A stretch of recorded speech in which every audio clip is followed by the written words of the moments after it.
consultado por nosotros ya de varias veces que lo hemos entrevistado. Se trata del doctor Ernesto Calvo, doctor en Ciencias Políticas de la Northwestern University de Chicago, profesor de Gobierno y Política de la Universidad de Maryland, autor de varios libros que tienen que ver justamente con estos temas y el tratamiento en los medios y la nueva política de partidos, que es uno de sus campos de investigación, ¿no? Los sistemas electorales, partidos políticos y representación política. Ernesto Calvo es quien tenemos ya en contacto, en comunicación con nosotros. Doctor, bienvenido, gracias. ¿Qué tal, Ernesto? Gracias, ¿qué tal? Buenas tardes. Bueno, la primera pregunta que te queríamos formular es la más básica, digamos. ¿En qué afecta la presencia, la potencia, la imagen, el reconocimiento, e incluso uno podría pensar la capacidad militar de Estados Unidos en el mundo, esta caída de Kabul, ¿no? ¿Cuál es la herida que deja en este sentido desde tu punto de vista?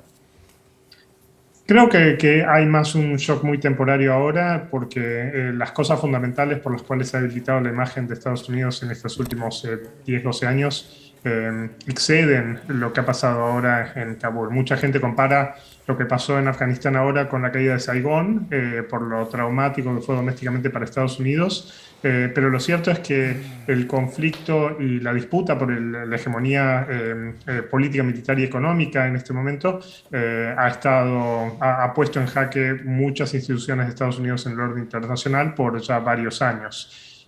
Sí creo que hay una imagen que justamente esta situación caótica del aeropuerto que galvaniza, que muestra, que hace presente más públicamente la situación, digamos, estos 20 años de incapacidad de resolver la situación política y militar de Afganistán. Pero lo cierto es que hemos visto durante ya una buena cantidad de años un debilitamiento de esta imagen de Estados Unidos y un reposicionamiento de muchos actores.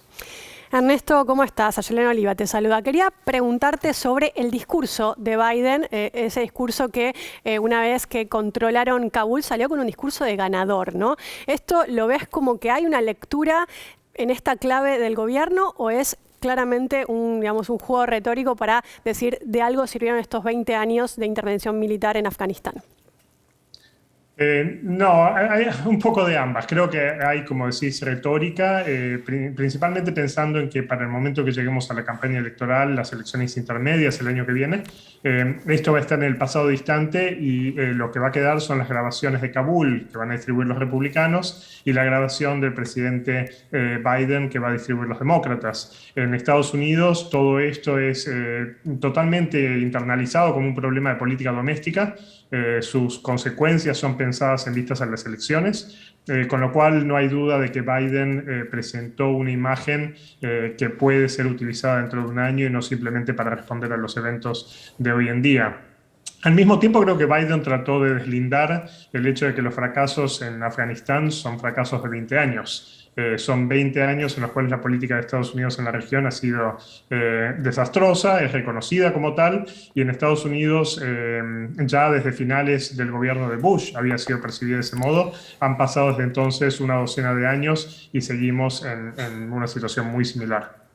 Sí, Ernesto, como señalabas recién, justamente este proceso atraviesa el gobierno de Bush, el gobierno de Obama, el gobierno de Trump, finalmente explota en el gobierno de Biden. No se entiende bien la postura de Donald Trump pidiéndole hasta la renuncia a Biden por un acuerdo de retiro de tropas que él mismo había firmado, que su propio mismo gobierno había firmado, inclusive poniéndole fecha para este año. ¿Cómo cayó estas declaraciones de Trump? ¿En qué medida hay quien las puede reivindicar?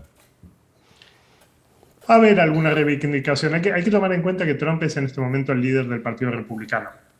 En eso no hay dos lecturas. El Partido Republicano es en este momento su partido. Todo lo que él dice de nuevo está pensado en función de la elección del año que viene.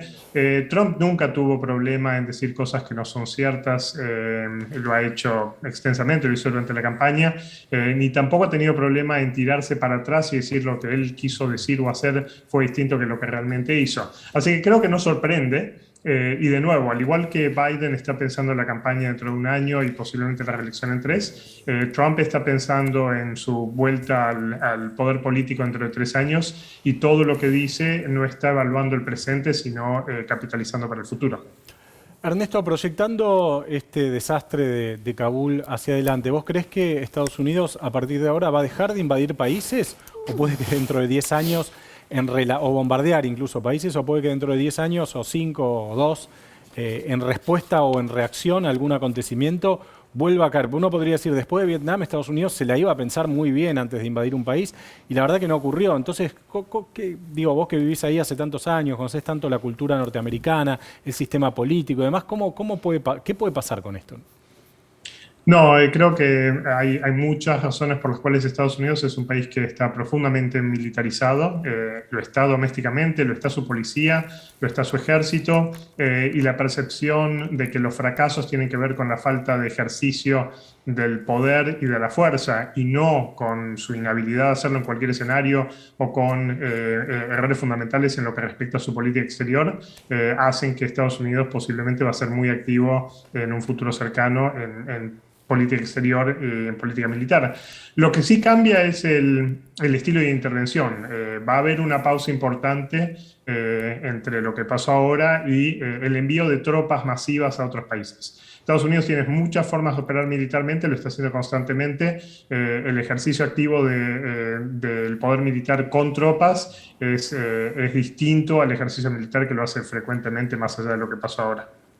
Ernesto, quería preguntarte en sintonía con eso, ¿cómo ves el clima de la opinión pública? Ya me refiero sobre todo a aquellos, sobre todo electores, votantes de Biden con la decisión esta política que tomaron, e incluso en aquellos sectores que apoyaban una retirada de los Estados Unidos de Afganistán.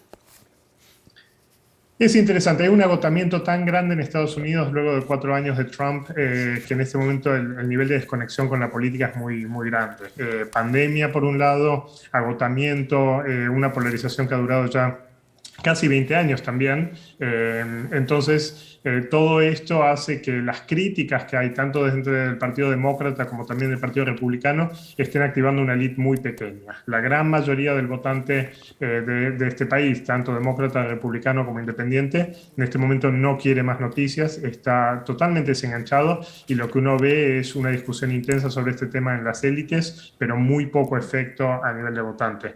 Esto para mí va a ser todavía más claro una vez que uno salga de las próximas de los próximos 2-3 meses de mayor actividad de este esfuerzo noticioso.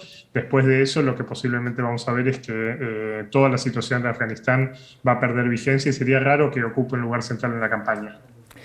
Ernesto, lo que se vio también esta semana es reacciones más bien positivas, digamos, tanto de China como de Rusia hacia el gobierno talibán. China, a partir del portavoz de su ministro de Relaciones Exteriores, que habló de la posibilidad de un acuerdo con los talibán si se comprometían a no darle espacio a otros movimientos extremistas como Al-Qaeda. De parte de Lavrov, del canciller ruso, diciendo que los primeros signos eran positivos en cuanto al respeto de las opiniones de disidentes con el gobierno de Talibán. ¿Cómo puede afectar esto a la relación de Estados Unidos con cada una de estas potencias, con China o con Rusia, esa suerte de acercamiento con Afganistán, que es un país aparte vecino a estas otras dos potencias? Sí, hay que pensar que en verdad la situación en Afganistán no es cómoda tampoco para Rusia y para China, que tienen justamente al Talibán mucho más cerca. Y hay que pensar también toda la historia de Rusia, la Unión Soviética en aquel momento, que ha tenido una relación muy conflictiva. Lo que ocurre en este momento es justamente que después de 20 años de guerra con Estados Unidos y de un reemplazo generacional importante, hay la posibilidad de contener el conflicto en Afganistán, de girar la responsabilidad de ese conflicto hacia afuera y al mismo tiempo extricar a Estados Unidos estratégicamente de la región. Estados Unidos, al salir de Afganistán, ha perdido gran parte de su capacidad operativa en la región, ya lo había hecho con Irak. Entonces, lo que están haciendo China y Rusia es expandir, por un lado, su influencia en la región, lo cual es clave porque son justamente vecinos, y también evitar que Estados Unidos pueda tener mayor incidencia. ¿Quiere esto decir que Rusia y China van a ser aliados estratégicos del Talibán? No lo creo. Creo que el Talibán va a ser un gobierno que, salvo que haya cambios muy fundamentales, va a ser un paria internacional.